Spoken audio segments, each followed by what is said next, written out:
My heart raced as I crouched behind the bushes, my eyes locked on the darkened windows of the house across the street. I had never done anything like this before, but desperation had driven me to this point. The weight of my financial struggles had grown unbearable, and I saw this as my only way out. The house belonged to the Prescotts, an elderly couple who had lived there for decades. They were away visiting family, and the neighborhood had been eerily quiet in their absence. Tonight was the perfect opportunity, a chance to slip in, grab some valuables, and slip back out unnoticed. At least, that was the plan. My gloved hand tightened around the handle of the crowbar, and I took a deep breath to steady my nerves. The moon cast a faint glow on the street, just enough to illuminate my surroundings without drawing unwanted attention. I glanced around once more before crossing the street in quick, silent strides. My heart pounded in my ears as I reached the front door. With trembling hands, I slid the crowbar between the door and the frame, applying gentle pressure.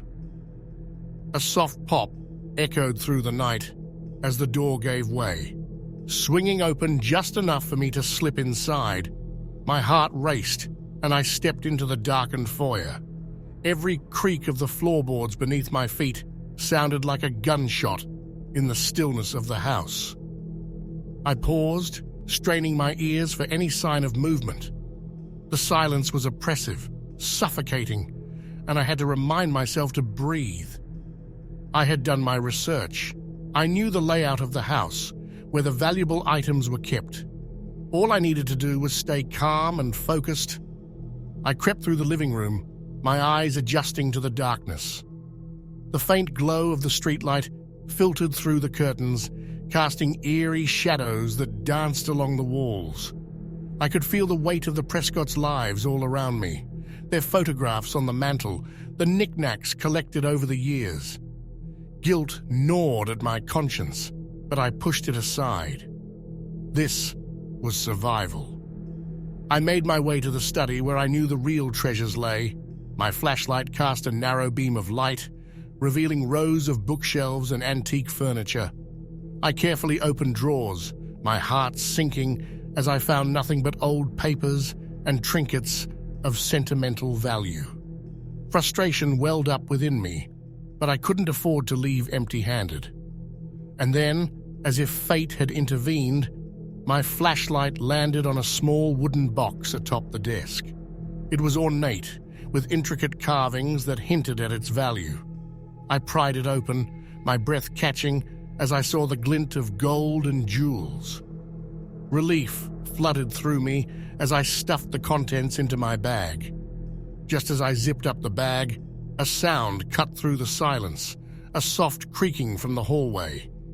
Panic surged within me, and I extinguished the flashlight, plunging the room into darkness. I pressed myself against the wall, my heart pounding so loudly I was sure it could be heard throughout the house. Footsteps grew louder, closer, and my mind raced to find an escape route. I couldn't risk being caught. I had come too far. The footsteps were deliberate, slow, as if the intruder knew every inch of the house. Dread pooled in my stomach as I realized that I was not alone. A figure emerged in the doorway, silhouetted by the faint light filtering in from the hallway. My breath caught in my throat as I watched them move with an unsettling calmness, their gaze sweeping over the room. The figure was dressed in tattered clothes, their face obscured by shadows. I pressed my back harder against the wall, praying that I was hidden in the darkness. The figure's head tilted, as if they were listening for something. My heart raced, and I willed myself to remain silent. The figure took a step into the room, and I could see a glint of metal, a knife. A wave of terror washed over me, and I knew that I had to act fast.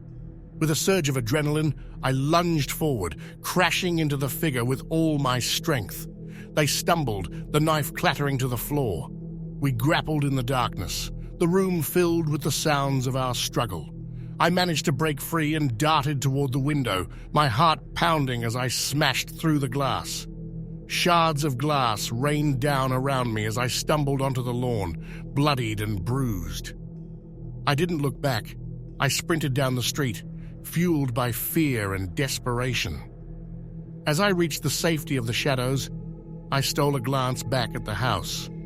The figure stood in the shattered window, watching me with an eerie stillness. Our eyes locked for a moment, and a chill ran down my spine. I knew that this night would haunt me, a constant reminder of the darkness that lurked within the quietest corners of our lives.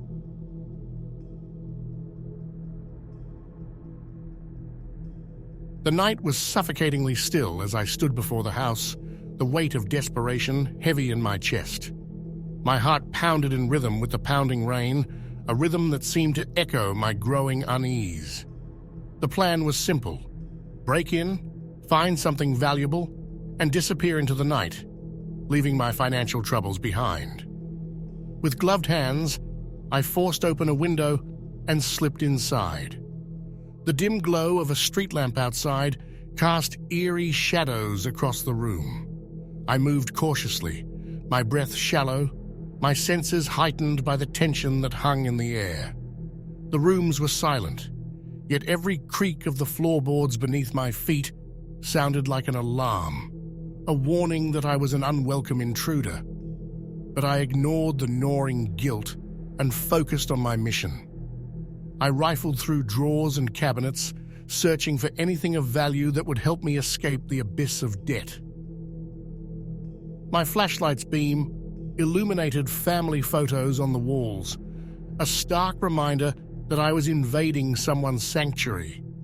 The faces in the pictures stared back at me, their eyes seeming to judge my every move.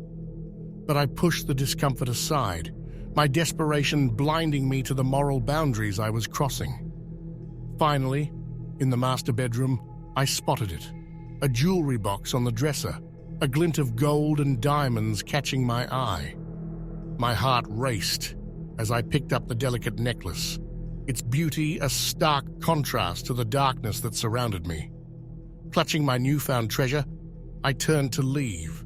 A voice, soft and trembling, shattered the silence. "Who's there?" My blood ran cold as I spun around, my flashlight's beam revealing an elderly woman sitting up in bed, her eyes wide with fear. Panic surged through me, and I stumbled over my words. I didn't mean to. I didn't know anyone was home. Tears welled in the woman's eyes as she clutched the blankets to her chest. "Please, just leave." I didn't need to be told twice. With the necklace still clutched in my hand, I turned and fled the room, the woman's haunted gaze following me. I burst through the front door, the rain hitting me like icy daggers, my heart pounding in my throat. Days turned into torturous nights as guilt and paranoia consumed me. The memory of the woman's terrified eyes haunted my every thought.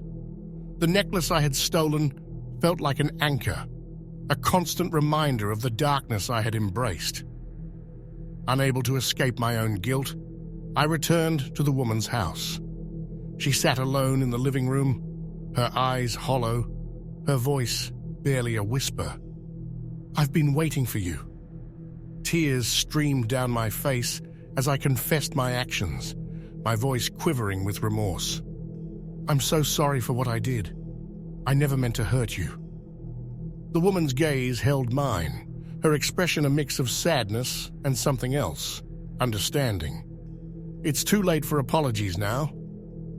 As she spoke, the room seemed to darken, shadows stretching and contorting as if they were alive. A cold breeze swept through the air, causing a chill to run down my spine. The woman's voice took on an otherworldly tone, sending a shiver down my spine. "You cannot escape the consequences of your actions." The walls seemed to close in around me, the air heavy with an oppressive energy. I stumbled back, my heart racing, my mind consumed by fear.